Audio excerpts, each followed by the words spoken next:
Je suis le bon berger qui donne sa vie pour ses brebis.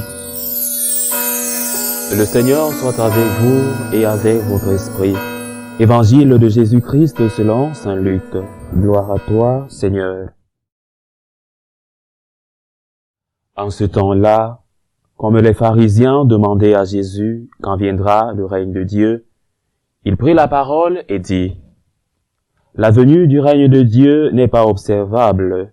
On ne dira pas: voilà, il est ici, ou bien il est là. En effet, voici que le règne de Dieu est au milieu de vous. Puis il dit aux disciples: Des jours viendront où vous désirerez voir un seul des jours du Fils de l'homme, et vous ne le verrez pas. On vous dira: voilà, il est là-bas, ou bien voici, il est ici.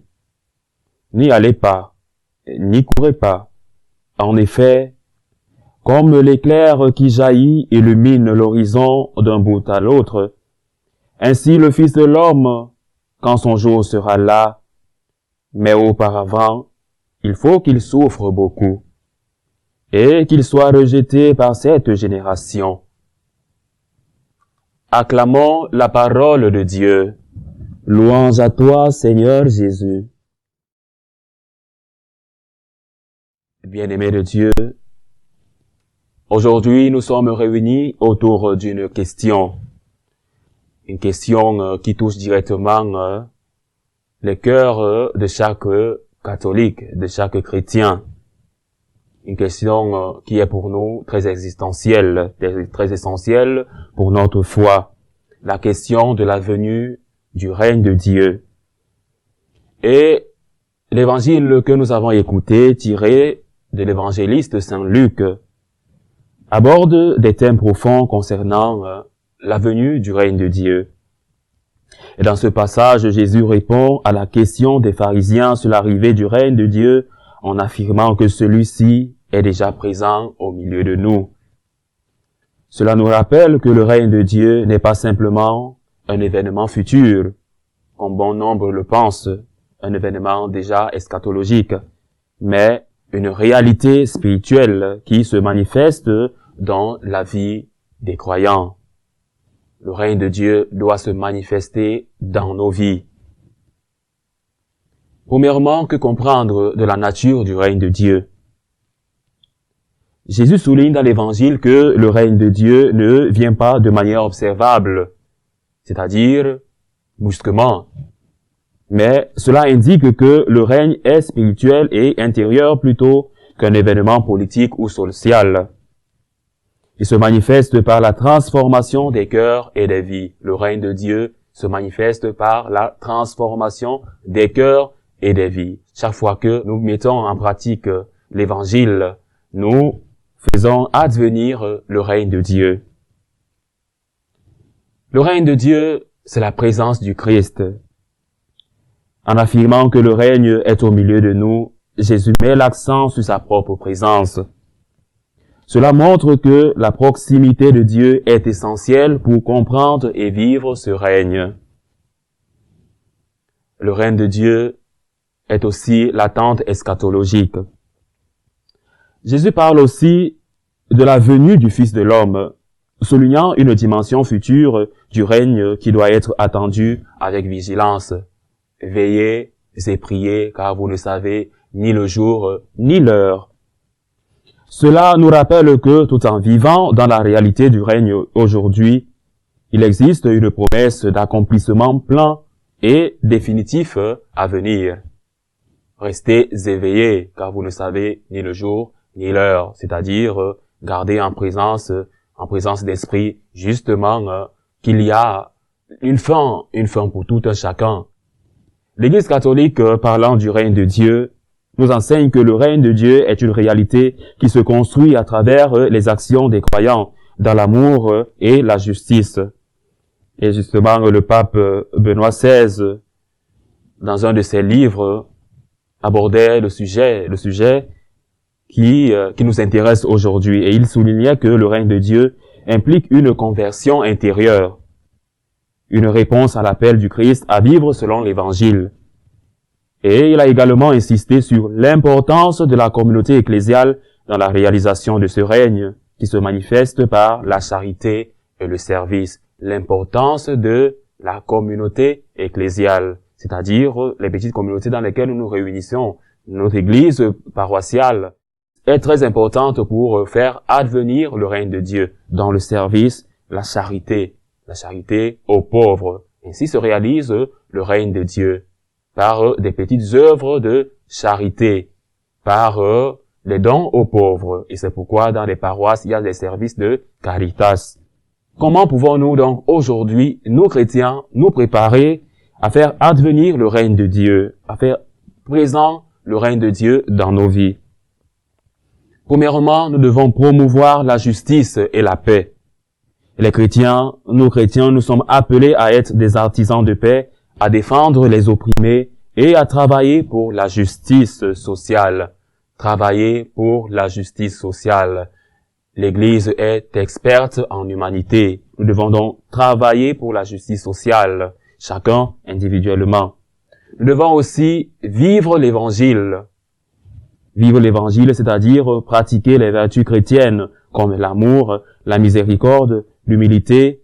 Cela est crucial pour témoigner du règne de Dieu. Nous devons aussi évangéliser. Évangéliser, c'est-à-dire éduquer.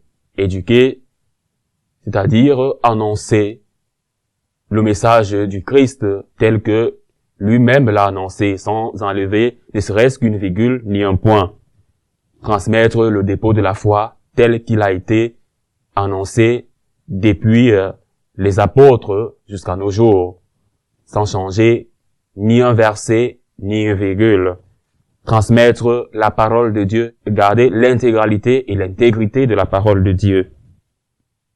La première lecture de ce jour, tirée de la lettre à Philémon, Paul essaye d'accueillir son serviteur. Il parle de son disciple Onésime. Onésime non plus comme un esclave, mais comme un frère bien-aimé. Ce passage est fondamental pour une théologie du frère, car il met en avant la dignité de chaque être humain. Et dans cette première lecture qui nous est donnée en méditation, nous pouvons comprendre déjà la fraternité qui nous unit au Christ. Paul souligne que dans le Christ, les distinctions sociales s'effacent. Chaque personne est appelée à être reconnue et respectée comme un frère ou comme une sœur. La dignité de la personne humaine qui est un principe de la doctrine sociale de l'Église. L'Église est experte en humanité. Respecter la dignité de l'homme, de la conception jusqu'à la mort. Nous vivons dans une société qui essaye de détruire la famille, qui essaye de mettre en avant l'homicide, qui essaye de mettre en avant l'euthanasie ou l'avortement. Nous, comme chrétiens, pour faire advenir le royaume de Dieu, nous devons être porteurs d'enseignement, de l'enseignement du Christ. Aussi, nous devons passer par des transformations, transformer nos relations. Cette exhortation invite à repenser les relations humaines, à passer d'une logique de possession à une logique de communion et de partage. Les relations interhumaines ne sont pas des possessions. Nous sommes appelés à être des êtres libres, des êtres de communion et de partage. Des amitiés, par exemple, ne sont pas des possessions. Des mariages, les couples ne sont pas une possession de l'autre. Non, nous sommes appelés à vivre en communion, à partager ce que nous avons. C'est pourquoi le mariage est un sacrement du service. Un sacrement du service parce que il nous met au service de l'autre, au service de Dieu. Par la suite, nous sommes appelés à l'action. Appelés à l'action, c'est-à-dire que nous sommes engagés à agir avec compassion et à travailler pour un monde où la fraternité est vécue, en dépassant les structures d'oppression et d'injustice. C'est ça, faire advenir le règne de Dieu. Faire advenir le règne de Dieu, c'est annoncer un message de Dieu, un message de gratitude. Seigneur, j'ai reçu telle grâce aujourd'hui, je te dis merci. Seigneur, aujourd'hui je me suis réveillé. Aujourd'hui, je ne suis pas malade. Aujourd'hui, j'ai eu une annonce du travail. Aujourd'hui, je te dis merci. Faire advenir le règne de Dieu, c'est vivre dans la joie, dans l'action de grâce. Et c'est ce que l'Évangile nous dit aujourd'hui. On ne vous dira pas que le règne de Dieu est ici ou qu'il est là-bas, ni allez pas. Et cela, face aux réalités actuelles, des nouvelles églises qui montent, qui nous portent des messages de division.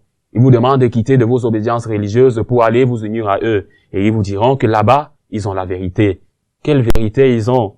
L'Église catholique a la plénitude de la révélation. Et nous annonçons le Christ qui est la vérité. Et le Christ lui-même lui dit, le règne de Dieu est déjà venu. Et le règne de Dieu, c'est le Christ lui-même. Aujourd'hui, bien-aimés en Christ, la compréhension du règne de Dieu et la mise en pratique de la fraternité chrétienne sont des éléments essentiels pour vivre notre foi et préparer le chemin de Dieu dans le monde. Vivre notre foi et surtout préparer le chemin de Dieu dans le monde. Ainsi, nous pourrons faire advenir le règne de Dieu, un règne de Dieu qui est justement un règne d'amour, un règne de justice, un règne de paix. Et cela commence aujourd'hui. D'où la question du maintenant et du pas encore. Nous allons donc prier et demander à Dieu cette grâce, la grâce de faire advenir le règne de Dieu, ce règne de Dieu qui est le Christ lui-même. Faire rendre présent le Christ dans nos vies, dans nos familles, dans nos sociétés, dans nos milieux de vie. Chaque jour, faire advenir le Christ dans tout ce que nous faisons, à la maison, dans l'éducation de nos enfants. Et la Vierge Marie a été pour nous, la Vierge Marie est un modèle entraînant qui a su accueillir le Christ en son sein. Et c'est ce que l'Église nous demande aujourd'hui, accueillir le Christ, rendre présent le Christ. Et chaque fois que nous célébrons l'Eucharistie, nous rendons présent le Christ, le prêtre qui, par ses paroles de consécration, rend présent le Christ par les paroles consécratoires, de telle manière que le pain et le vin deviennent le corps et le sang du Christ. C'est pourquoi l'Eucharistie, c'est le centre de notre foi. Le centre de notre foi parce que c'est le moment le plus important de la liturgie. C'est le moment où le Christ se fait présent. Et nous devons donc profiter des grâces de l'Eucharistie pour faire advenir le règne de Dieu. L'Eucharistie est remplie de grâce. Chaque fois que nous participons à une Eucharistie, nous sommes donc remplis d'énergie positive. Nous sommes remplis de grâce divine.